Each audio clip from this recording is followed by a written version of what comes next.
क्योंकि कार्यक्रम 3 बजे से ही सुनिश्चित था और सही समय पर ही हमारे अधिकारीगण उपस्थित हो गए हैं।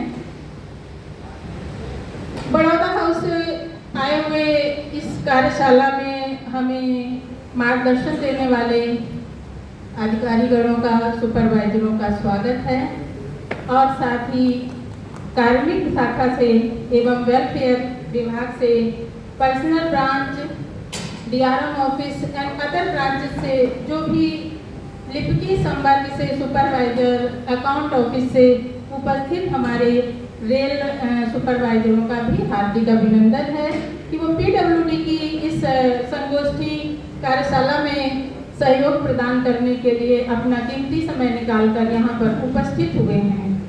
साथ ही PWD भाइयों को, अपने दिव्यांग भाई बहनों को रेल कार्य में कार्यरत करने के लिए सुअवसर प्राप्त हुआ है, जिसके लिए सीनियर DPO महोदय शायद आज किसी कारण से उपस्थित नहीं हो सके हैं, पर उनका विशेष अनुकंपा रही है। उस बार की मीटिंग में उन्होंने आश्वासन दिया था कि हम आप सबकी समस्याओं को एकत्र होकर संगोष्ठी का आयोजन कराएंगे और जो भी प्रमोशन, पदोन्नति यानी अदर समस्याओं में जो भी रुकावट होगी उस आने के लिए ही ये कार्यक्रम सुनिश्चित है।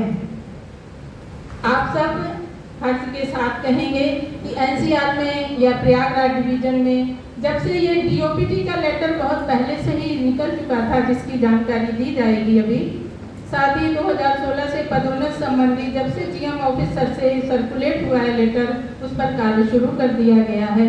इसके लिए प्रयागराज डिवीजन को भी हम हृदय से धन्यवाद देंगे। अब मैं कार्यक्रम की रूपरेखा, चूँकि पहले से मुझे भी सुनिश्चित तरीके से पता नहीं है, इसलिए कुछ त्रुटियां भी होंगी, उसके लिए प्रार्थना करते हैं कि हमें क्षमा भी किया जाए। तो मैं जानकारी ले लूँ कि कार्यक्रम की क्या सुनिश्चित रूपरेखा रखी गई है। इसकी जानकारी हमारे DR के जोनल उपाध्यक्ष महोदय नसीमुद्दीन, जो चीफ OS हैं GM ऑफिस में, वो आपको देंगे। हम उनका इस मंच पर हार्दिक अभिनंदन करके उनसे प्रार्थना करेंगे कि वो आएँ और अपनी बात को रखें, सारव्रत सहित बताएं, जिसमें धन्यवाद नसीम भाई आइए।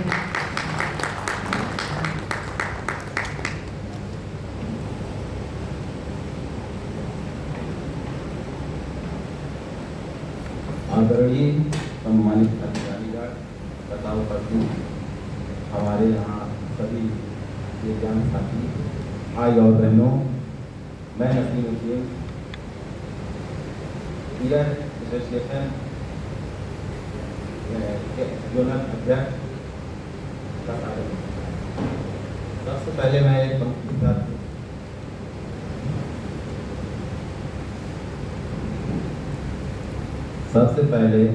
एक छोटी सी पंक्ति के साथ अपनी बात शुरू करना चाहूँगा।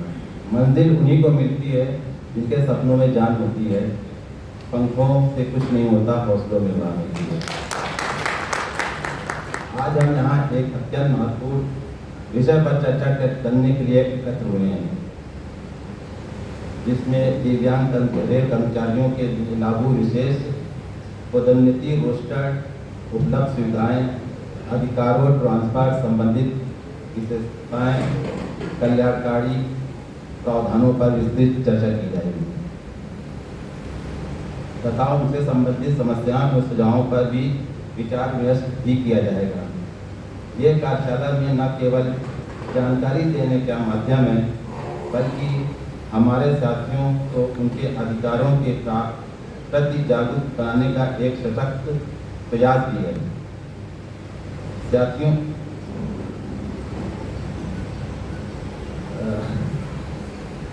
मैं ये कहना चाहूँगा कि आज हमारे यहाँ हमारे मंच पे हमारे महासचिव दिल्ली से आए हुए हैं मुकेश सर जी, वो आपको रोस्टर के संबंधित समस्याओं के बारे में आपको बताएंगे और वो कैसे लागू होगा, इसके बारे में मुकेश सर आपको सारी विस्तृत जानकारी देंगे, विस्तार से आपको जानकारी देंगे। और एपीओ साहब के लिए आग्रह किया जा रहा है कि वो आकर के पहले आज यहाँ पर कुछ शब्द हम सबके लिए कहें, अच्छा लगेगा और मार्गदर्शन भी मिलेगा। उनका स्वागत किया जाए। बहुत बहुत धन्यवाद।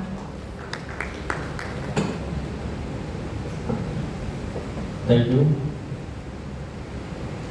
मंच पर उपस्थित मेरे साथी एपीओ, लॉ ऑफिसर तथा दिव्यांग एसोसिएशन से पधारे गुप्ता जी, सारे जी अन्य पदाधिकारीगण तथा सभी दिव्यांग जन कर्मचारी, दिव्यांग साथी तथा मेरे स्टाफ।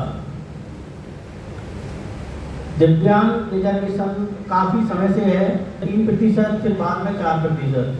समय समय पर अमेंडमेंट होते गए, समय समय पर नियम बदलते गए। 22/7/22 का जो रेलवे बोर्ड का लेटर निकला, उसके बाद ज़्यादा संज्ञान में आया, तब 4% रिजर्वेशन तथा इसमें रोस्टर पॉइंट 1, 26, 51, 76 4 रोस्टर पॉइंट इनको दिए गए।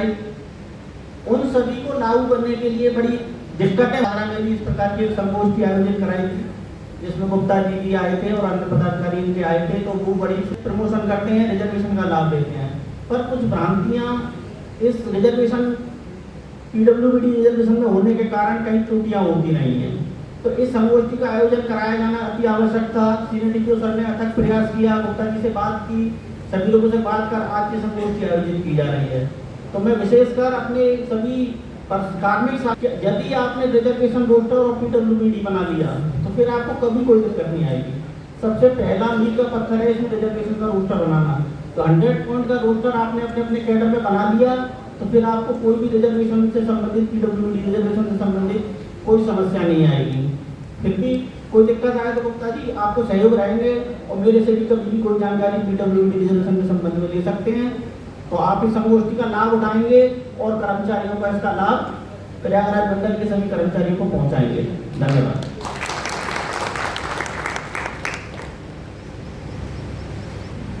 अब हम राष्ट्रीय अध्यक्ष महोदय से कहेंगे कि संगोष्ठी की शुरुआत भी कर रही है और गुप्ता सर विस्तृत उसमें जानकारी भी देंगे।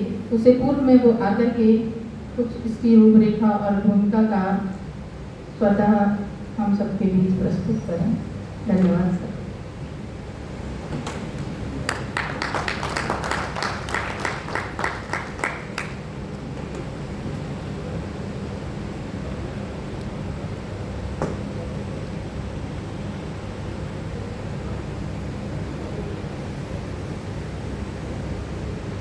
नमस्कार। बड़ा ही खुशी का विषय है कि हमारे बीच में हमारे एपीओ साहब, एलओ साहब, एपी हेडक्वार्टर और एक सर और बैठे हैं। मैं असल में इनका नाम जानता नहीं हूँ, पर मैं दिल की गहराइयों से इनका स्वागत करता हूँ कि इन्होंने सोचा कि दिव्यांग व्यक्ति भी हमारे हिस्से हैं, तो समझो हमारा आधा काम तो हो जाता है। तो मैं विश्वास के साथ ये कह सकता हूँ कि आज जो भी कुछ यहाँ पे होगा 50% तो आपको अचीवमेंट आज मिल गया, क्योंकि हमारे अधिकारी हमारे बीच में आए इतना समय निकालकर। मैं बहुत बहुत स्वागत करता हूँ सर आपका। अभी एक स्वागत का एक औपचारिक कार्यक्रम होता है, तो मैं इसकी कार्रवाई को खुद ही करवाना कर देता हूँ। हमारे बीच में हमारे डीआर के जनरल सेक्रेटरी साहब मुकेश गुप्ता जी बैठे हैं। मैं उनसे निवेदन करूंगा कि सभी अधिकारियों का स्वागत आप करें सर। मुकेश गुप्ता जी। नहीं सर, हमारे लिए तो आप हमारे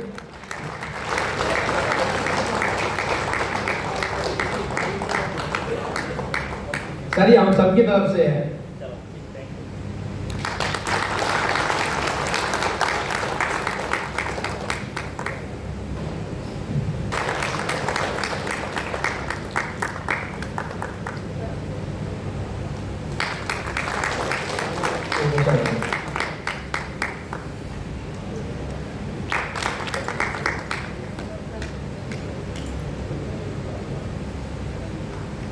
जोरदार।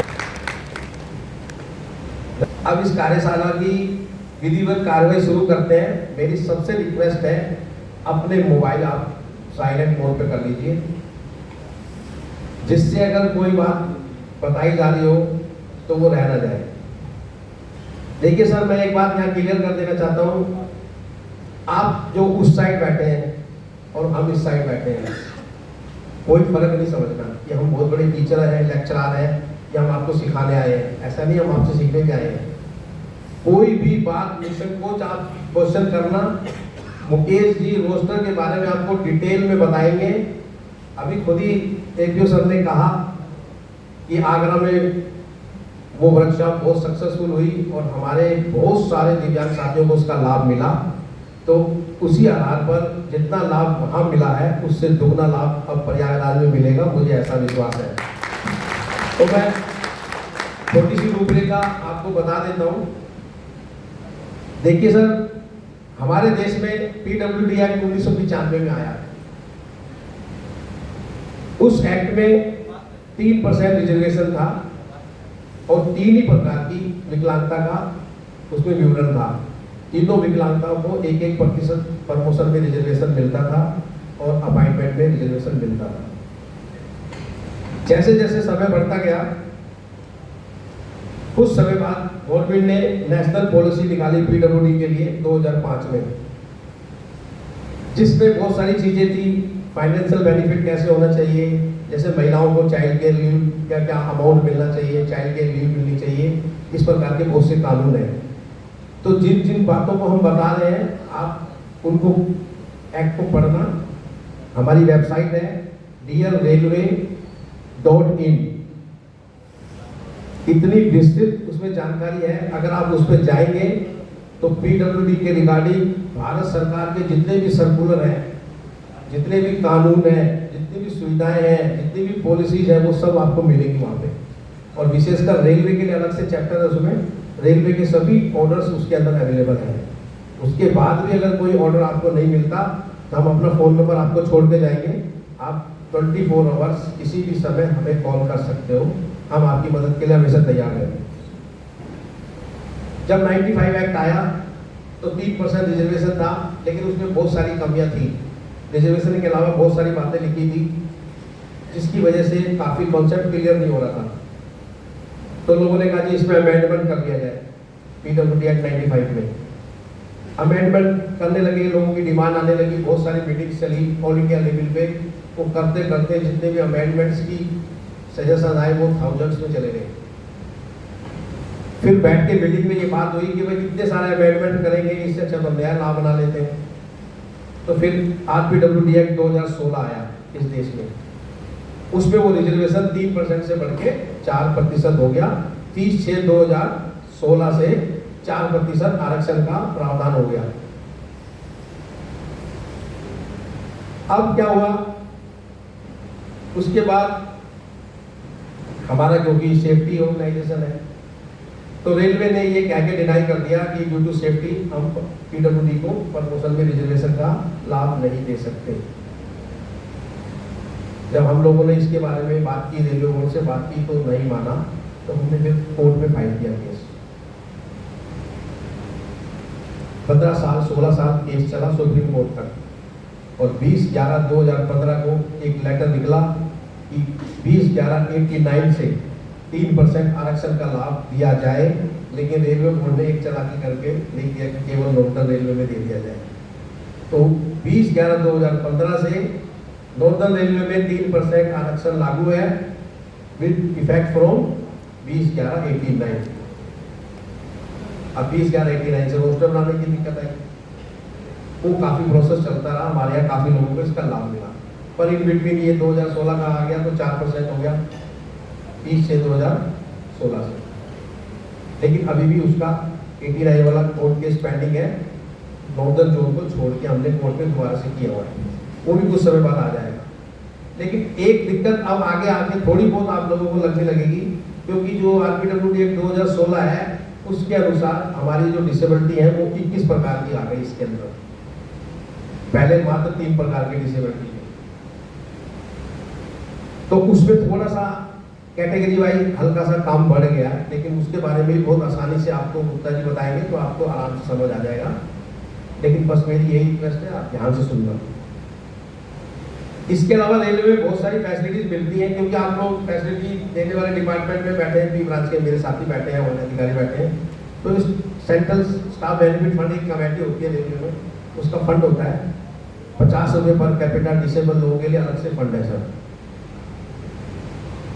कहते हुए से थोड़ा अफसोस होता है, कुछ सालों से तो खर्च होने लगा, लेकिन पहले कोई पैसा खर्च नहीं होता था हमारे लिए। इसी प्रकार डिविजन्स की स्टाफ बेनिफिट फंड्स कमेटी होती है, उसमें भी क्लियर अमाउंट हमारा अलग से सैंक्शन है। अगर वो सैंक्शन अमाउंट ही प्रॉपरली खर्च कर दिया जाए डिसेबल एम्प्लॉइज पे और उनके डिपेंडेंट पे, तो काफ़ी हद तक सुविधाएं मिल सकती हैं। उसमें हमें ऑफिस में काम करने के लिए instrument, laptop, computers, job software, हमारे दृष्टिबाधित साथियों के लिए स्पेशल इंस्ट्रूमेंट आते हैं, स्मार्ट ग्लास आता है, बहुत बढ़िया सा बहुत इंस्ट्रूमेंट है। अभी हमने नॉर्दर्न रेलवे में पटवाया है स्मार्ट ग्लास। तो हमारा दृष्टिबाधित साथी है, वो अगर वो स्मार्ट ग्लास पहन लेगा तो वो बता देगा मेरे सामने कौन खड़ा है, किस कलर का शर्ट पहना है, इसके बाल कैसे हैं, चश्मा लगाया है नहीं, जेंट्स है लेडीज है, इधर कितने माइक लगे हैं, सब कुछ बता सकता है वो चश्मे में लगा के। बहुत ही अच्छी चीज़ है। तो मैं चाहूँगा सर उसको यहाँ पे इम्प्लीमेंट कराया जाए। अभी मैंने बोला हमारे आगरा के सेक्रेटरी सर को, वो कह रहे मैं अपने यहाँ इसके लिए कोशिश करता हूँ।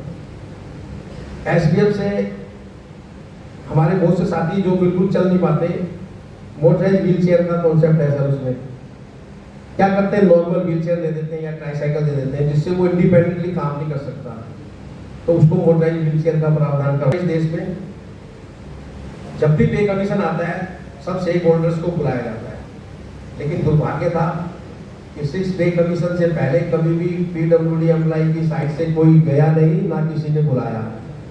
2000 जब 6 पे कमीशन के लिए बुलाया गया तो हम लोगों ने अपना रिप्रेजेंटेशन भेजा और उन्होंने हमको बुलाया, और इतना अच्छा हुआ कि 6 पे कमीशन में एक सेपरेट चैप्टर बनाया गया पीडब्ल्यूडी के लिए। अब जब भी पे कमीशन आएगा वो चैप्टर आपको हमेशा दिखाई देगा, और उसमें बहुत सारी डिमांड्स हमारी रहती हैं। इस बार भी हम लोग देंगे डिमांड्स। उस पे कमीशन में डबल ट्रांसपोर्ट अलाउंस मिला, 4 एक्स्ट्रा सीएल मिली, डबल ट्यूशन फीस मिली, चाइल्ड केयर अलाउंस मिला, इस तरह की बहुत सी चीज़ें मिली। और एक और अच्छी बात बता दूं, आप हमारे जो सकलांग साथी हैं, एम्प्लॉय हैं, अगर किसी दुर्भाग्यवश किसी का बच्चा विकलांग है तो उसकी वोकेशनल ट्रेनिंग के लिए भी एसडीएफ से अलग से पैसा मिलता है ट्यूशन फीस के अलावा। तो ये बहुत सारी सुविधाएं हमें रेलवे ने दी हुई है। हम लोग अगर मिल के एक दूसरे की मदद करेंगे तो बहुत अच्छा रहेगा, सारी सुविधाएं मिलेंगी और सरकार के द्वारा चलाई गई सभी योजनाएं आराम से मिल जाएंगी। एक लास्ट बात और बता दूं मैं, एक सीआरसी कंपेनियन रिक्वायर्ड सर्टिफिकेट होता है। हमने काफी साल लड़ाई की, तो 2019 जुलाई में एक लेटर निकाला गया रेलवे बोर्ड से कि जितने भी हमारे विकलांग साथी हैं, जिस भी क्लास का पास वो एंटाइटल करते हैं, ओनली प्रिविलेज पास, उस पे एक companion in the same class आपको मिलेगा। वो 2019 से लागू है इस देश में। बहुत से साथियों का यह बना हुआ है, जिसका नहीं बना वो बना ले, उसका एक प्रोसेस है, वो प्रोसेस हम बता देंगे आपको। अपने संबंधित जोनल या डिविजनल हॉस्पिटल में जाके वो सर्टिफिकेट साइन कराना होता है और लाइफ टाइम में एक ही बार लेना होता है। उसके बाद वो अपलोड कर दीजिए एचआरएमएस पे, तो आपको कंपेनियन इन सेम क्लास मिल जाएगा। आप उस कंपेनियन का मतलब है किसी को भी ले जा सकते हो। अटेंडेंट में तो आपको नाम देना पड़ता है या सर्वेंट होना चाहिए, आपका पेड वर्कर होना चाहिए, लेकिन कंपेनियन कोई भी जा सकता है सेम क्लास में। तो वो बनवा लीजिएगा। जिसको नई प्रोसेस मालूम है आप हमसे बाद में पूछ लेना। अब मैं चाहूँगा कि अगर हमारे कोई अधिकारी कुछ वक्तव्य रखना चाहते हैं तो स्वागत है सर आपका, और नहीं तो फिर हम प्रोसेस चालू करते हैं रोस्टर का। ठीक, तो मैं मुकेश गुप्ता जी से आग्रह करूँगा सर, आप जो आज का मेन कारण है, जो काम करना है, वो हम लोग शुरू करते हैं। तो आप लोग ध्यान से सुनिए और कोई भी क्वेश्चन होगा आप आराम से कर सकते हैं, आप नोट कर लीजिएगा, हर क्वेश्चन का जवाब मिलेगा। और अगर आज करेंगे आपको भी बहुत अच्छा लगेगा और हमारा तो बहुत फायदा होगा इस सभी लाख साथियों का। थैंक यू वेरी मच, धन्यवाद। सभी अधिकारीगण, मैं मुकेश गुप्ता, नॉर्दर्न रेलवे में अकाउंट्स डिपार्टमेंट में हूँ, book section headquarter account assistant की पोस्ट पर हूँ वैसे तो। और आप सब लोगों के लिए तरफ मैं यहाँ आया हूँ वो उसके लिए मैं विशेष रूप से सीनियर DPO सर जो आज उपस्थित नहीं है, DCPO सर और अपने सभी APOs और पूरे कार्मिक विभाग जो हमारा प्रयागराज मंडल का है उसका हार्दिक धन्यवाद करता हूँ कि उन्होंने एक ऐसा मौका दिया जिसमें हम आप सब लोगों के साथ बैठ कर के एक ऐसी समस्या या एक ऐसा वर्ग जिसके बारे में शायद बहुत अधिक बात समाज में होती नहीं है, या मैं उसको कुछ और दूसरे रूप में कहूँ तो ये कह सकते हैं कि कहीं ना कहीं समाज में आज भी हम लोग राइट बेस्ड सोसाइटी की बजाय चैरिटी बेस्ड सोसाइटी की तरफ बहुत ज़्यादा खुशहाली देखते हैं। तो हम उस तरफ नहीं जाकर के अभी हम बात केवल उस बात की करेंगे कि जहाँ हम राइट बेस्ड सोसाइटी की बात करते हैं, यानी हम सब लोग यहाँ बैठे हैं एक अधिकारपूर्ण समाज का निर्माण, जिसके अंदर की दिव्यांग कर्मचारी कह लो, उनको विकलांग कर्मचारी कह लो या कुछ भी कह लो, मैं उन शब्दों में बहुत अधिक नहीं पड़ता, उन लोगों को हमें इंक्लूजन उनका करना है, उनके अंदर उसको जोड़ना है, हमें अपने आप को अलग नहीं करना। हम लोग समाज से अलग होकर के नहीं रहना चाहते, हम समाज के अंदर जुड़ कर के रहना चाहते हैं। और यही वजह है कि हमने जब बहुत सालों से इसके ऊपर काम करना शुरू किया तो कभी भी इस विषय पर ये सोच करके काम नहीं किया कि हम समाज से अलग हैं या समाज से हम कुछ अलग हट करके। हम मानते हैं कि समाज का हम वो हिस्सा हैं जिसको किसी वजह से कोई प्रॉब्लम हो गई, कोई बीमारी हो गई या कुछ और हो गई, मैं उसको दैवीय शक्ति का भी प्रभाव नहीं कहता कि हमने कोई बुरे कर्म करे होंगे तो ईश्वर ने हमें सजा दी थी या कुछ दे दिया, दैट्स नॉट राइट। मैं उस तरह की सोच में नहीं जाता। कोई बीमारी चली कभी किसी समय में, जैसे मैं आपको दूँ, आज से अगर हम लोग बात करें 30-35 साल पहले और उससे भी बहुत पहले, तो पोलियो एक बहुत कॉमन और बहुत बड़ी संख्या में हो जाने वाली बीमारी है। तो काफ़ी जो मेरी एज ग्रुप के लोग हैं उनमें ऑर्थोपेडिक आप लोगों को ऐसे मिलेंगे जो पोलियो इफेक्टेड होंगे। आज की डेट में पोलियो भारत से, हमारे देश से, हमारा सौभाग्यवश 0 टॉलरेंस हो चुका है, लेकिन और बहुत सारी तरह की समस्याएं आ गई। यही रीज़न है कि हमारी जो डिसेबिलिटी की संख्या है वो बढ़ा करके 21 करेगी। मैं आप लोगों के सामने सीधा रोस्टर पर ना आकर के कुछ ऐसे विषयों पर बात करना चाहूँगा जिससे आप लोगों को एक बैकग्राउंड मिले, एक सारी चीज़ें मिलें कि डिसेबिलिटी है क्या वाकई डिसेबिलिटी के लिए केवल हम रिजर्वेशन की बात करते हैं। रिजर्वेशन के अलावा जो डिसेबल लोग हैं उसके बारे में भी हमारे समाज को और हम लोगों को जागरूक होना चाहिए। जैसे आप सब लोग बैठे हैं, मैं भी उसी में से हिस्सा हूँ, मैं भी रेलवे एम्प्लॉई हूँ, कोई बाहर से आया हुआ कोई NGO का व्यक्ति नहीं हूँ कि आपके सामने आया और जो मर्जी बोला इधर उधर की बातें और करके और चला गया। नहीं, मैं भी उसी रेलवे ऑर्गेनाइजेशन का एक हिस्सा हूँ जिसके अंदर की मुझे काम करना है। इसी स्ट्रक्चर के बीच में से मुझे अपने लिए या अपने जैसे साथियों के लिए रोजगार के अवसर उत्पन्न करने हैं या उनका इम्प्रूवमेंट करना है कि जिनको हमने रेलवे में नौकरी तो दे दी, लेकिन नौकरी देने के बाद उनसे हम काम क्या करा पा रहे हैं, उनका कैरियर इन्हांसमेंट क्या है, जो सरकार ने नियम बनाए हैं क्या उनका प्रॉपरली लागू हो रहा है। इसकी दूर हट करके अगर हम सोचें तो हम लोगों ने नॉर्दर्न रेलवे में भी इस बात को स्टार्ट किया था और हम कभी दूर नहीं होते हैं। मुझे व्यक्तिगत रूप से जब मैंने अपने समाज में और अपने चारों तरफ देखता हूँ तो शायद भारत के अंदर वो परिवार, अगर परिवार को पति पत्नी और 2 बच्चों तक सीमित रखते हैं तो बहुत सारे परिवार इस श्रेणी में आते होंगे कि जहाँ विकलांगता का कोई अभिशाप क्या कीजिए उसको या कोई तरीके की समस्या नहीं है, बहुत सारे परिवार होंगे। लेकिन अगर मैं उसको थोड़ा सा बड़ा करूँ, यानी अपने चाचा जी, ताऊ जी, मामा जी और इनको बढ़ा दूँ, तो मुझे लगता है कि शायद देश के 10% परिवार भी ऐसे नहीं होंगे जिनके अंदर कोई ना कोई विकलांगता से व्यक्ति ना हो। जरूर है, आपके पड़ोस में हो सकता है, आपके कोई मित्र के परिवार में हो सकता है, आपके कहीं किसी दूर के रिलेशन में हो सकता है। तो हमें केवल एक ये नहीं देखना कि यार उसको ये कहते हैं यार नौकरी में आरक्षण है।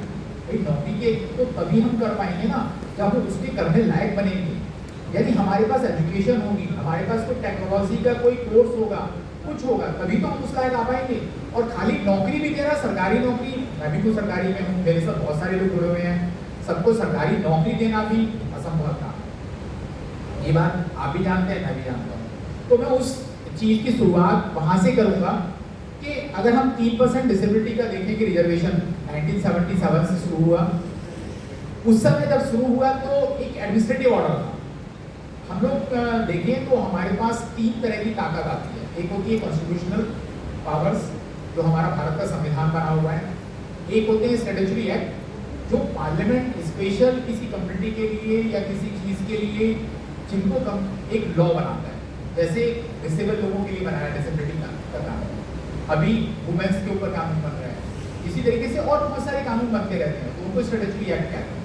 तीसरा होता है एडमिनिस्ट्रेटिव रूल्स या ऑर्डर्स, जो विभिन्न मंत्रालय, जो नोडल मिनिस्ट्रीज होती हैं उनके द्वारा जारी किए जाते हैं।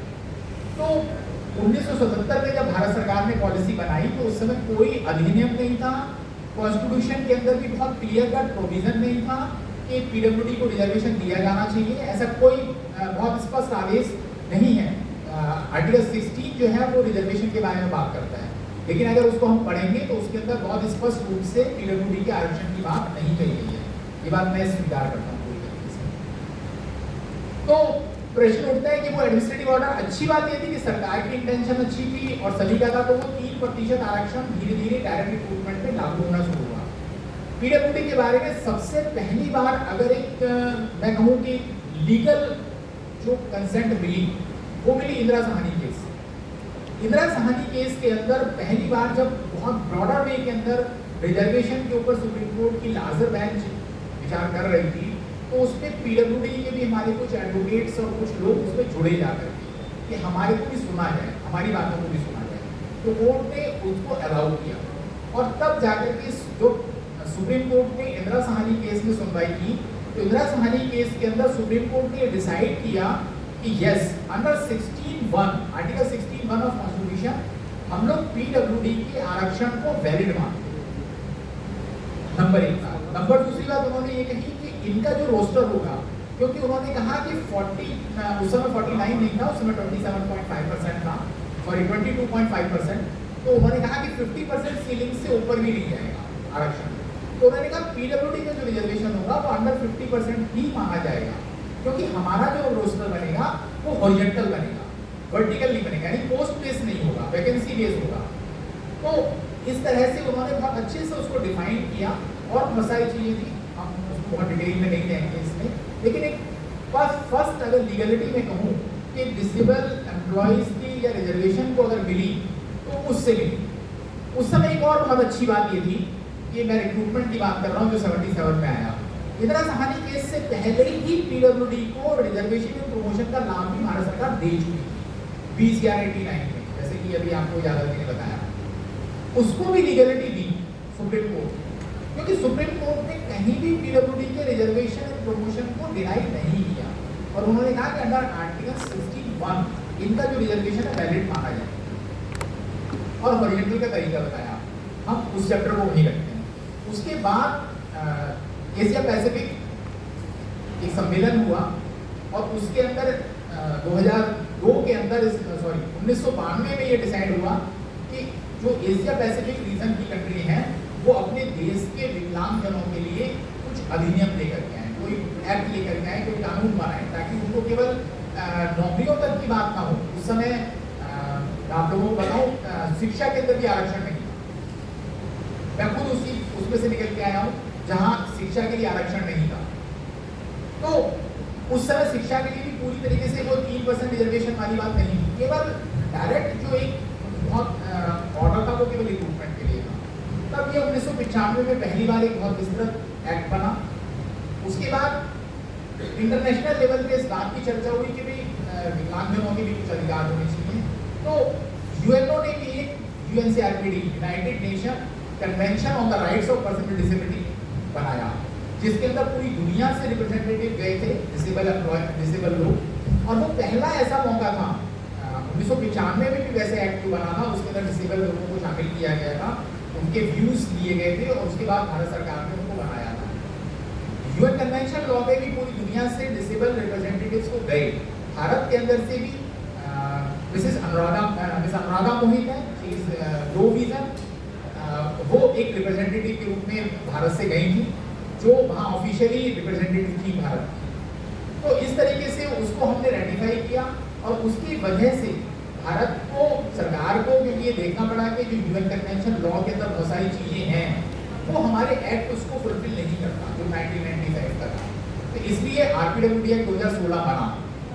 तो इस तरीके से बहुत सारी चीज़ें चलती रही और उन सब चीज़ों में हम आगे बढ़ते गए। और अभी जो हम वाला रिजर्वेशन की बात है, रिजर्वेशन डायरेक्ट रिक्रूटमेंट में 3% था और अभी जो है प्रमोशन के अंदर 3% था, अभी उसको बढ़ा करके 4% कर दिया गया। ऐसा नहीं है कि रिजर्वेशन से एग्जम्पशन नहीं मिल सकता, एग्जम्पशन मिल सकती है। उसका प्रोसीजर अगर हम देखें तो पहले भी अवेलेबल था और RPWD एक्ट सेक्शन 34 के अंदर भी इसका एग्जम्पशन का उन्होंने प्रावधान बनाया है कि किस तरीके से अगर कोई डिपार्टमेंट या भारत सरकार की कोई मिनिस्ट्री उसमें एग्जम्पशन लेना चाहती है तो उसको एग्जम्पशन कैसे मिलेगा, उसके एग्जम्पशन का तरीका उन्होंने बताया। से रिजर्वेशन से मुझे छूट मिल जाए या कंप्लीटली छूट मिल जाए, तो उसके लिए उनको पूरे जस्टिफिकेशन बना करके मिनिस्ट्री ऑफ सोशल जस्टिस, जिसके अंदर की एक अलग डिपार्टमेंट है डिसेबल्ड लोगों का, disabled empowerment for person with disability के नाम से है, department of empowerment of person with disability, DEPWD। अगर हम गूगल में डाल के देखेंगे DEPWD के नाम से तो उनका डिपार्टमेंट खुल जाएगा, वहाँ पर वो सबमिट करनी होती है और वहाँ पर पूरी मिनिस्ट्री का एक प्रोसीजर है कि वो मिनिस्ट्री, वो कंसर्न मिनिस्ट्री, हेल्थ मिनिस्ट्री और चीफ कमिश्नर ऑफ इंडिया उसमें वो शामिल होते हैं और उस कमेटी की रिपोर्ट में ये देखा जाता है, उसके ऊपर पूरा डिस्कस किया जाता है कि क्या हमको इसको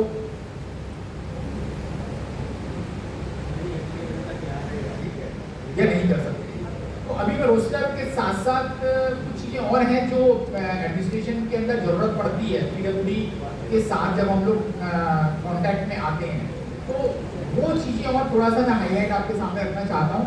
अगर आप लोग कहेंगे तो मैंने इसको एक PDF फॉर्मेट में भी हम लोगों ने बुकलेट बना रखी है छोटी 10-12 पेज की, तो हम लोग आपको शेयर कर देंगे वो। उसके अंदर बहुत डिटेल में हम लोगों ने बनाया है कि क्या क्या राइट्स और क्या क्या चीज़ें होती हैं। तो इसके अंदर हमारा एज रिलैक्सेशन जो 10 साल का मिलता है, उसके अंदर हम लोगों को जैसे अगर मान लीजिए 30 साल है UR कोटे में, तो PWD का अगर कोई कैंडिडेट UR होगा तो उसको 40 की छूट मिल जाएगी। SC कैंडिडेट को 35 5 साल की होती है तो 10 और 5 15 साल की छूट मिलेगी।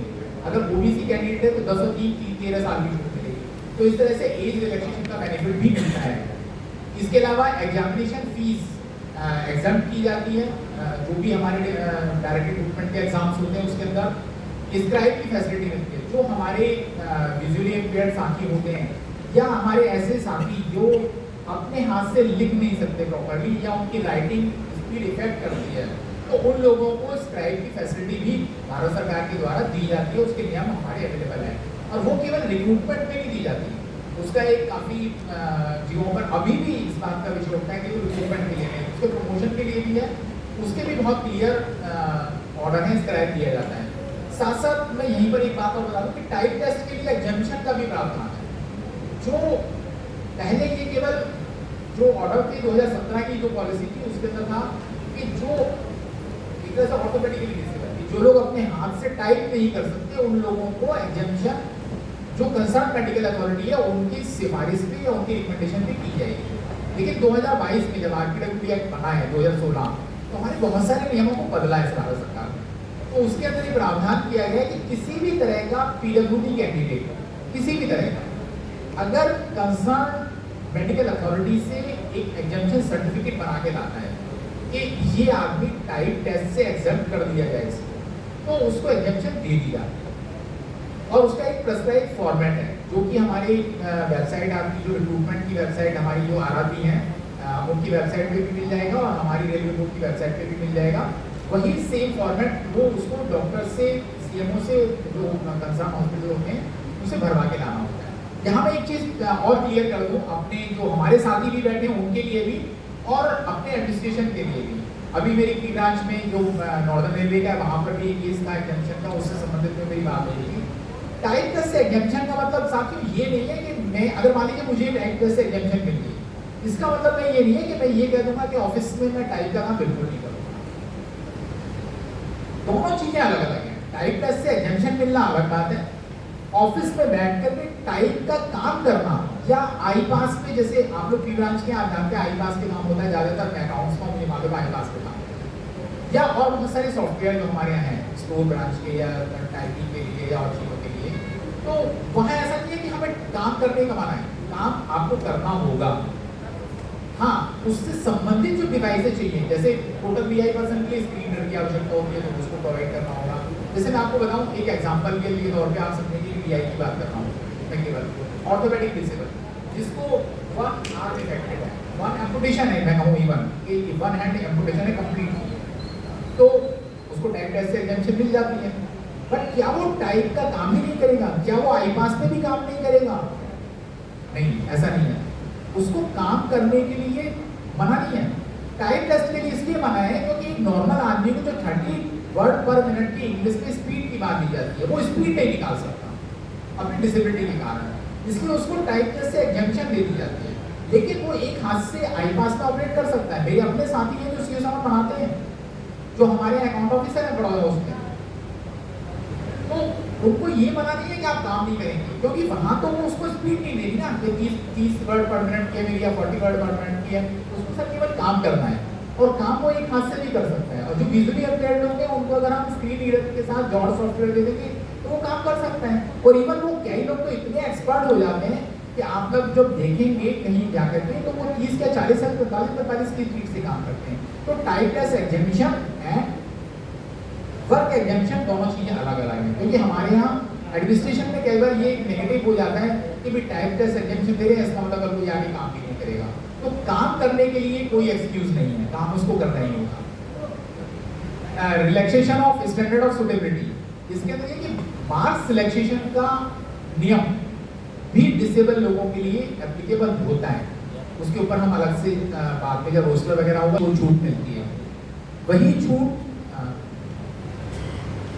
डिसेबल एम्प्लॉइज को भी मिलेगी। तो ये अभी से उस तरह से मिलता है, इस तरह से। तो अभी और भी चीजें हैं, जैसे टाइम मिलेगा वैसे हम लोग बात करेंगे।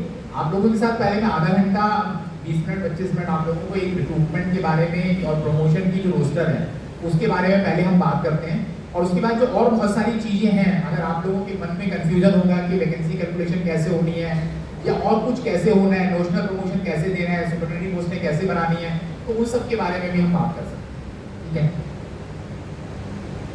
ठीक है, रोस्टर बनाने का जो विषय है वो की बात कर रहा हूँ हर मिनिस्ट्री की लगभग। जब 79 से हमारा 77 से हमारा रिजर्वेशन लागू हो गया और 95 में एक्ट आ गया और 96 में यूपीटी ने ये ऑर्डर भी निकाल दिया और रेलवे बोर्ड ने भी उसको एक्सेप्ट कर लिया कि 3% के हिसाब से 1, 34 और 67 ये रोस्टर देना है, और पहले डायरेक्ट रिक्रूटमेंट में इम्प्लीमेंट करना, प्रमोशन में भी उसको लागू करना है। हमने रेलवे ने डायरेक्ट रिक्रूटमेंट में एक्सेप्ट किया हुआ था रिजर्वेशन को, लेकिन रोस्टर बनाए बिना रिजर्वेशन लागू किया गया था। ये आप लोगों को शायद अच्छे से मालूम होगा, मैं उसमें ज़्यादा नहीं। सभी डिपार्टमेंट और मिनिस्ट्रीज में अधिकतर रोस्टर नहीं बन रहे थे, और यही कारण है कि अब जब रिजर्वेशन इन प्रमोशन को लागू किया गया और 2016 से बहुत अधिक लागू किया गया, वो उसका अपना एक बैकग्राउंड है कि क्यों इतना ज़्यादा अब उसके ऊपर पूरा इंसिस्ट किया जा रहा है मिनिस्ट्रीज और डिपार्टमेंट्स और भारत सरकार की तरफ से, वो इसका अपना अलग पहलू है। तो वो इसके अंदर अगर लागू होता डायरेक्ट रिक्रूटमेंट का रोस्टर हम लोग बना रहे होते तो मुझे लगता है कि प्रमोशन का रोस्टर बनाने में अब हमें इतनी दिक्कत नहीं आती। अब हम सीधा इस बात पे आते हैं कि रोस्टर बनेगा कैसे। अभी जो हमारा बनना है 2016 से, तो 2016 से अगर हम देखेंगे तो 4% रिजर्वेशन की बात इसके अंदर है कि 4% का रिजर्वेशन हमें रोस्टर बनाना है। तो रोस्टर बनाने के लिए जो हम डायरेक्ट रिक्रूटमेंट और प्रमोशन का अगर हम बनाएं, तो मैं पहले प्रमोशन के रोस्टर की बात करता हूँ, डायरेक्ट रिक्रूटमेंट का रोस्टर भी उसी तरीके से कैसे बन सकता है वो हम थोड़ा शॉर्ट में कर लेंगे। सबसे पहली बात तो आता है कि क्या 2016 से हमारे पास डाटा अवेलेबल होगा, क्योंकि अगर हमारे पास डाटा अवेलेबल है तभी हम कुछ कर पाएंगे। ये फॉर्मेट आना और उसके अंदर कहाँ कैसे बनाना है वो सब दूर की बात है। तो हमारे पास डाटा कहाँ से है? तो डाटा लेने के लिए हमारे को दो सबसे अच्छे सोर्स हैं, एक तो सीनियरिटी लिस्ट, दूसरा हमारे जो पुराने रोस्टर हैं उनके अंदर हमारे को जहां तक हमने डिस्ट्रॉय नहीं किए वहां से हमें मिल जाएंगे। और उसमें एक अच्छी बात ये होती है कि वहाँ रिप्लेसमेंट का भी रूल होता है। अगर एक आदमी मान लीजिए 2000 5 में 8 में हमारे पास पड़ा हुआ है रोस्टर, 2008 में प्रमोट हुआ था और उसके बाद में फिर उसी पॉइंट पर 2013 में हुआ और उसी पॉइंट पर 2017 में हुआ, तो उन तीनों की डिटेल आपको मिल जाएगी। तो इस तरीके से बहुत डिटेल रोस्टर बना हुआ होता है। वहाँ से हमें क्या करना है, जब ये रोस्टर बनेगा इसका ये फॉर्मेट है जो आप लोगों के सामने वहाँ पर भी खुला हुआ है। इसमें ज़्यादा कॉलम नहीं है, serial number, year of promotion, cycle and point, name of post और पोस्ट जिस पर हम कैडर, जिस पोस्ट का हम बना रहे हैं उस पर वो किस किस तरह की डिसेबिलिटी के लिए आइडेंटिफाइड है, तो वो हमें देखना है कि क्या वो वीआई के लिए identified, HH, OH, other disability और एमडी, इन पांचों में से किस किस के लिए वो आइडेंटिफाइड है और किसके लिए नॉट आइडेंटिफाइड है, ये हमें देना होता है। फिर क्या वो पोस्ट रिजर्व थी या नहीं, उसके बाद हमें उस एम्प्लॉय का नाम डालना होता है इसमें जिसको हम प्रमोट कर रहे हैं, उसका डेट ऑफ प्रमोशन, उसके बाद जो कॉलम आता है उसमें है कि जो आदमी उस जगह पर हमने एंटर किया क्या वो आदमी वीएच, ओएच यानी डिसेबिलिटी से किसी तरह से था या नहीं। वो डिसेबिलिटी से अगर नहीं था तो नन कर देंगे और नहीं तो उसका लिखेंगे यस या किससे है। उसका रिमार्क्स कि पीडब्ल्यूडी कोटे से उसका पॉइंट बनता है, बैकलॉग है, अनरिजर्व्ड है, क्या है वो लिखना होगा हमें।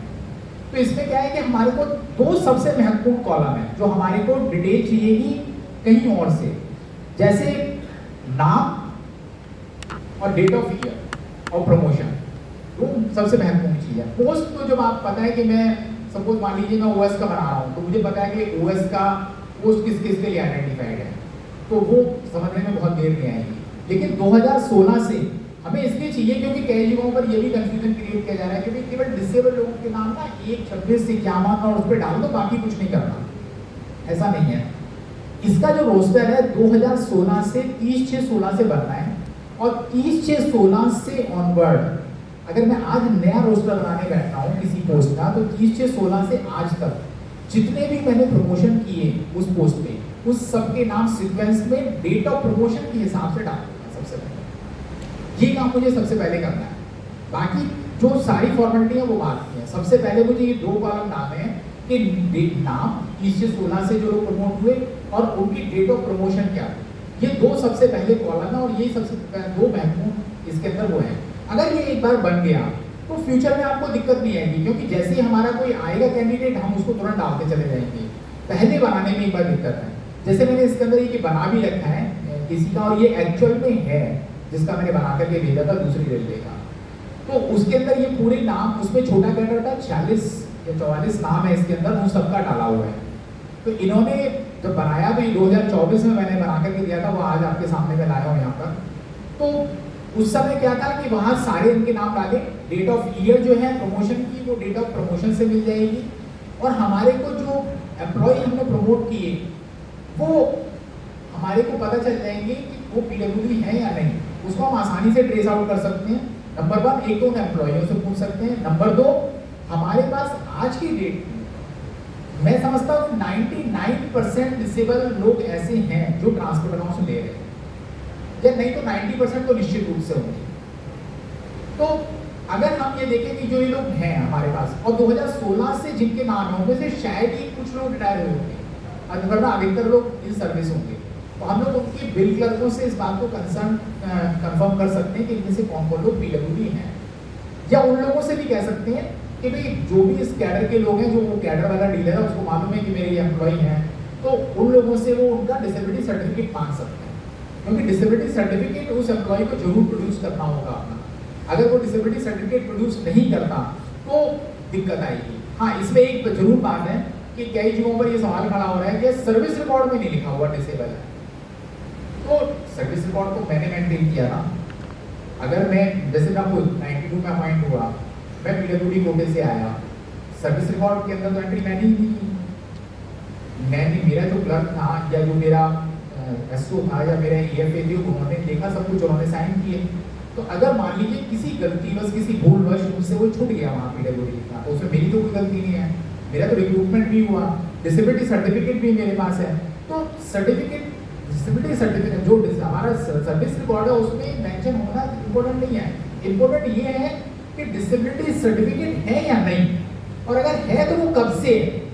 अगर मान लीजिए एक आदमी यहाँ पर ये 2-3 चीज़ें जरूरी है रोस्टर के साथ साथ बताना, क्योंकि ये बहुत क्रूशियल है और बहुत बर्निंग भी है। कि सपोज एक आदमी सर्विस तो कर रहा है 98 से, लेकिन अचानक किसी एक्सीडेंट के कारण वो 2020 में डिसेबल होता है, तो उस व्यक्ति को हम डिसेबल कब से माने, उसकी सीनियरिटी में कब से माने। और सपोज वो जो प्रेजेंट आज की डेट में जब वो 2020 में डिसेबल हुआ और वो उस समय ओएस की पोस्ट पे था और ओएस था 2018 से, और एक दूसरा पीडब्ल्यूडी है जो 2019 में पीडब्ल्यूडी ऑलरेडी था और वो 2019 में ओएस बना। अब जब चीफ ओएस बनेगा तो कौन पहले माना जाएगा पीडब्ल्यूडी से, ये सवाल खड़ा होगा। तो डीओपीडी के ऑर्डर्स में बहुत क्लियरली ये बात मेंशन है कि पीडब्ल्यूडी से रिजर्वेशन उस दिन से माना जाएगा उसको जिस दिन से पीडब्ल्यूडी का सर्टिफिकेट साइन होता है। तो वो व्यक्ति क्योंकि नॉर्मल था 2018 में प्रमोट हुआ, अगर हम उसे नॉर्मल पॉइंट पे देखेंगे तो क्योंकि उसका पीडब्ल्यूडी सर्टिफिकेट 2020 में आया तो वो 2019 वाले पीडब्ल्यूडी से जूनियर माना जाएगा। ये बात डीओपीडी के ऑर्डर से बहुत क्लियरली मेंशन है कि जिस दिन पीडब्ल्यूडी में कोई ड्यूरिंग द सर्विस अगर डिसेबल होता है तो उस दिन से डिसेबल माना जाएगा जिस दिन से कि उसको सर्टिफिकेट मिलता है। तो हमें ये बात बहुत ध्यान से रखनी पड़ेगी कि अगर इस तरह के रोस्टर में कहीं वो आता है हमारे पास, तो जिस दिन वो पीडब्ल्यूडी बना तो सीनियरिटी में बेनिफिट उस दिन से देना और रोस्टर में भी उसको उसी तरीके से प्लेस करके लाना है। अब जैसे मैंने इसका डाला तो मैंने ये पहली बार में उसको सबको यहाँ पर एंट्री कर दी, डेट ऑफ प्रमोशन और डेट ऑफ प्रमोशन के हिसाब से। अब उसके बाद देखा कि भाई ये जो पहला व्यक्ति था जिसको मैंने 1/11/16 को प्रमोशन दी 30/16 के बाद से, तो क्या वो पीडब्ल्यूडी था? तो मैंने पाया कि वो पीडब्ल्यूडी नहीं था। तो मैंने इसमें रिमार्क्स दे दिए कि reserve for PWD but filled by other than PWD and treated as backlog. क्योंकि 30/16 के बाद जब 1/11/16 को पहला प्रमोशन किया तो उस समय रिजर्वेशन था ही नहीं, तो निश्चित रूप से उस समय पीडब्ल्यूडी नहीं होगा। कोई कोइंसिडेंटली हुआ हो तो अलग बात है, लेकिन जनरली उसमें नॉन पीडब्ल्यूडी होगा। तो हमारा पहला पॉइंट वहीं पर क्रिएट होता है। उसके बाद इसी तरीके से मैंने 26वें पॉइंट पे देखा कि भाई 26वें पॉइंट पे कौन है। तो 26वें पॉइंट पे जो देखा उस व्यक्ति का भी मैंने ये देखा कि पॉइंट तो रिजर्व था, लेकिन ये व्यक्ति 2022 में 19/11/22 को प्रमोट किया मैंने, लेकिन 19/11/22 को जब मैंने प्रमोट किया तो उस समय भी रिजर्वेशन में प्रमोशन आया ही आया था, मैंने लागू नहीं किया था, तो मैंने नॉन पीडब्ल्यूडी को प्रमोट कर दिया था। तो ये भी मेरा नॉन पीडब्ल्यूडी से कैंडिडेट था, तो मैंने इसको बैकलॉग मान लिया था। अब मैं ये देखता हूँ कि कहाँ मेरे पास पीडब्ल्यूडी कैंडिडेट है इस बीच में। तो मुझे मिला कि एक व्यक्ति मेरे पास था कमल कांजीलाल, ठीक है। तो मैंने उसको देखा तो वो कमल कांजीलाल यहाँ पर मुझे मिलता है कि ये पहला व्यक्ति था जिसको कि एक्चुअल में प्रमोशन मिली ही नहीं थी कभी भी। उसको एक्चुअल प्रमोशन मिलती है 2024 में।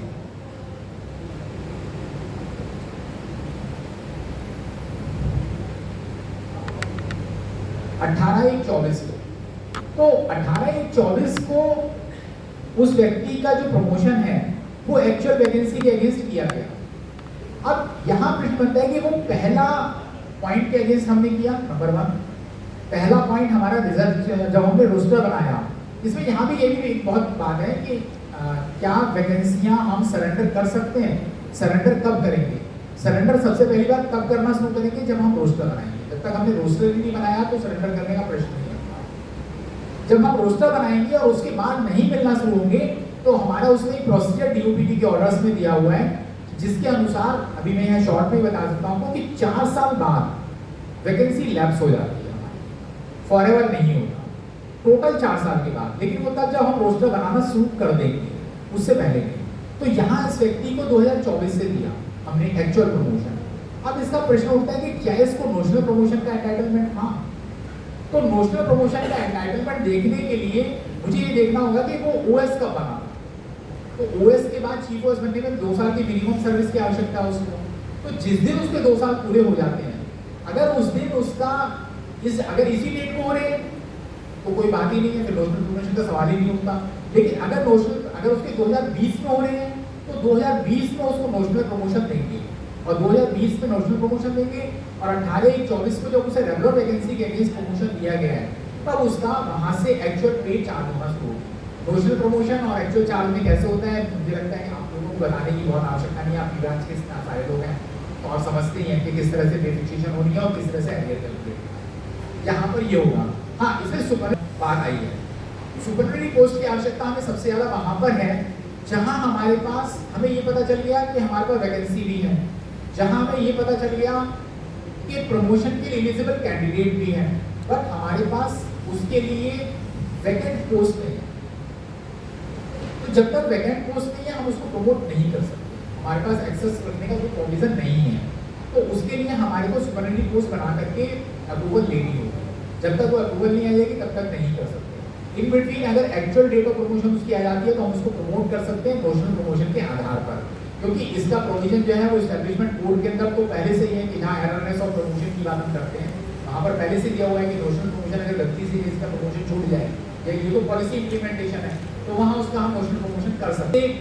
डिफिकल्ट जो लग रहा है लोग सभी को, हमारे जिन जिन युवाओं से मेरी बात होती है उसमें ये लगता है यार हम इतने लोगों का हम लाएँ कहाँ से डाटा। तो डाटा लाने का तरीका यही है कि हम अपनी पुरानी से पुरानी जो सीनियरिटी लिस्ट है, जो हमारे पास रोस्टर अवेलेबल है, उनको हम यहाँ रखें और उसको आधार करें। इसमें दूसरी बात ये होती है कि फर्स्ट 26, 51 और 76 जो हमारे 4 पॉइंट हैं इनके अंदर हम किस तरह से करें। तो इसमें 2 विषय सबसे महत्वपूर्ण हैं। एक तो ये कि अगर हम डीओपी की जो ऑर्डर है 17/5/22 हम एक उस ऑर्डर को छोड़ दें जिसके अंदर एक शब्द के मतलब को हम बहुत डीपली पकड़ के बैठे हुए हैं। मैं खैर उसमें भी मुझे ऑब्जेक्शन नहीं है, एडमिनिस्ट्रेशन अपने तरीके से काम करे, वो मैं यहाँ दिखा भी दूंगा खोल के ऑर्डर्स। अगर हम सर बात करें पीडब्ल्यूडी एक्ट 1995 की, उसमें भी ऐसा कुछ नहीं है। उसमें कहा गया है 1% तीनों कैटेगरी को देना है। उसके बाद जितने ऑर्डर्स इशू हुए उसमें भी नहीं है।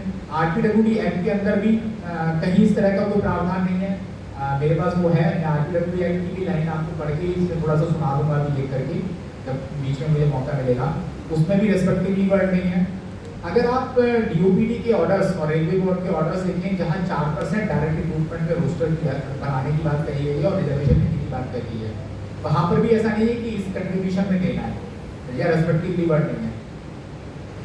इस अकेले ओएम के अंदर रेस्पेक्टिवली वर्ड कैसे, क्यों, क्या हुआ मुझे नहीं पता। उसका मीनिंग हम लोग ये लगा रहे हैं कि भाई क्योंकि क्रम ये दिया हुआ है कि पहला बीआई, दूसरा एचएच, तीसरा ऑर्थोपेडिक और उसके बाद डी और ई को मिला करके चौथा देंगे। तो उस तरीके से अगर मैं बात करूं तो पहला पॉइंट जो होगा वो बीआई का होगा, 26वां जो होगा वो एचएच का होगा, 51 जो होगा वो ओएच के लिए होगा और 76 जो होगा वो डी और ई कैटेगरी में जो भी हमें कैंडिडेट मिल जाता है उसके लिए होगा। अब प्रश्न उठता है कि जैसे कई बार क्या होता है कि मान लीजिए पहला पॉइंट हमने कह दिया कि हम बीआई को लेंगे, लेकिन सपोज हमारे पास बीआई कैंडिडेट ही नहीं है, तो हम क्या करें? तो हमारे को उसके अंदर इसमें बहुत क्लियरली लिखा हुआ है कि 1 साल वेट करना चाहिए, कि वेट करें और 1 साल बाद उसको इंटरचेंज करके जो अवेलेबल कैंडिडेट हो उसको हम प्रमोट कर रहे हैं। तो अवेलेबल कैंडिडेट के अंदर ये प्रश्न उठता है कि हम किसे दें? तो मुझे लगता है हम लोगों को जो रेस्ट ऑफ द डिसेबल है उनमें से जो सीनियर मोस्ट डिसेबल है हम लोग उसको उस पॉइंट पे प्रमोट कर सकते हैं और करना चाहिए। अब यहाँ पर आता है कि बीआई का क्या हम 1 साल भी वेट करें या ना करें, क्योंकि ये भी चाहिए। हमारे यहाँ रेलवे बोर्ड ने कुछ और भी ऑर्डर उसके ऊपर निकाले हुए हैं। हमारे यहाँ बहुत सारे ऐसे कैडर हैं, आप लोग जानते हैं, इस तरह के 2-3 केसेस हमारे सामने आए हुए हैं। इवन उनमें से एक केस मुझे पता चला है कि कोर्ट पे भी मूव हो पाए, जहाँ बहुत छोटे कैडर हैं, जहाँ की वैकेंसी जो है वो 3-3, 4-4 साल तक नहीं बन पाती कई बार। तो अगर मान लीजिए आपने उसको वेट करने के लिए किसी जनरल आदमी को प्रमोट कर दिया उस वैकेंसी पे, तो प्रश्न उठता है कि अगर मान लीजिए 1 साल बाद अगर मान लीजिए वीआई कैंडिडेट पहली बार तो कब होगा जब पूरे कैडर में हो। मैं बात कर रहा हूँ कि अगर पूरे कैडर में नहीं है तो 1 साल बाद भी नहीं आएगा। तो हम उस केस में हम उसको जर्नल से भर रहे हैं, तो जर्नल से भरने की बजाय हम उसको नॉन जर्नल से भर पीडब्ल्यूडी की दूसरी कैटेगरी से भर दें। अगर हम 17 मई 2022 का जो ऑर्डर है उसमें लिखा हुआ है कि उसके अंदर अगर हम ओएम देखें तो उस ओएम के अंदर भी बहुत स्पष्ट रूप से लिखा हुआ है कि 1/24 और ये तो पॉइंट डिसाइड है, बट फर्स्ट पॉइंट हम किसको देंगे ये head of the department decide कर सकता है। यह बहुत स्पष्ट रूप से लिखी हुई है पैरा 10.1 है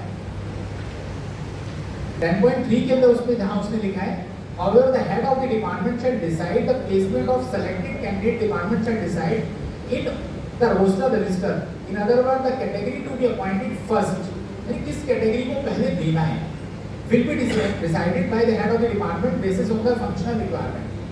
ये इसमें भी होता है। दूसरी बात फंक्शनल रिक्वायरमेंट की बात है तो वहाँ पर ये भी है कि अगर कैडर भी नहीं है और हम उसको भी छोड़ दें, अगर एक साल बाद अगर मेरा कैडर इतना छोटा है कि मैंने किसी जनरल को प्रमोट कर दिया और फिर 4 साल तक वैकेंसी नहीं है, तो जो नेक्स्ट पीडब्ल्यूडी कैंडिडेट एलिजिबल हो जाता है एज पर ओएम्स, हम उसको कहाँ से वैकेंसी पाते हैं? ऐसे बहुत सारे केसेस हमारे यहाँ हैं। तो हमें अपने कंसर्न जो हायर अथॉरिटीज हैं, जो हमारे एचओडीज हैं या जो हमारे डीआरएम्स हैं या जो सीनियर हैं, उनको ये डिसाइड करवाना होगा कि हमें किस रास्ते पे जाना है, क्या हमें पीडब्ल्यूडी के जो एक्चुअल राइट्स हैं वो देने या नहीं देने। इस तरीके से हम लोगों को सोच करके चलना पड़ेगा और इसी तरीके से हमारे को एचएच का या ओएच का जो फर्दर पॉइंट्स आने हैं उसके अंदर हमें भरना है पॉइंट्स को। तो रोस्टर की बात इसी तरीके से अगर हम रिक्रूटमेंट का बनाना चाहें, मैं थोड़ा सा उसके ऊपर भी बात करना चाहूँगा कि अगर हम रिक्रूटमेंट का, क्योंकि इसमें अभी की जो डेट की कंडीशन है उसके हिसाब से 30/6/16 से मैंडेटरी है, कोई बनाए या ना बनाए, लेकिन कागजों में ये मैंडेटरी है। और अगर कभी कोई इंडिविजुअल एम्प्लॉय भी इस बात के लिए लड़ता है तो वो कहीं तक भी जा सकता है और अल्टीमेटली प्रशासन को करना पड़ेगा। इसी तरीके से डायरेक्ट रिक्रूटमेंट के अंदर एक छानबे से बनाना मैंडेटरी है। ये डीओपी के भी ऑर्डर है, रेलवे बोर्ड के भी ऑर्डर्स हैं और ये ऑर्डर्स इसलिए निकाले गए कि ऑनरेबल सुप्रीम कोर्ट ने ये फैसला किया कि भी बनना तो बहुत पहले से चाहिए था लेकिन आपने नहीं बनाया, कोई बात नहीं लीजिए। एक छानबे से क्योंकि एक्ट आ गया, पार्लियामेंट ने पास कर दिया कि स्टैट्यूटरी एक्ट है, हम उसको तो ओबे करेंगे और वो एक छानबे से मैंडेटरी लागू करना। तो इसलिए एक छानबे से उन्होंने कहा कि आपको रोस्टर बनाना चाहिए और उसके अंदर भी उन्होंने स्पेसिफिक ऑर्डर निकाला कि वैकेंसी कब लैप्स हो या कब तक हम उनको लाइव मानेंगे।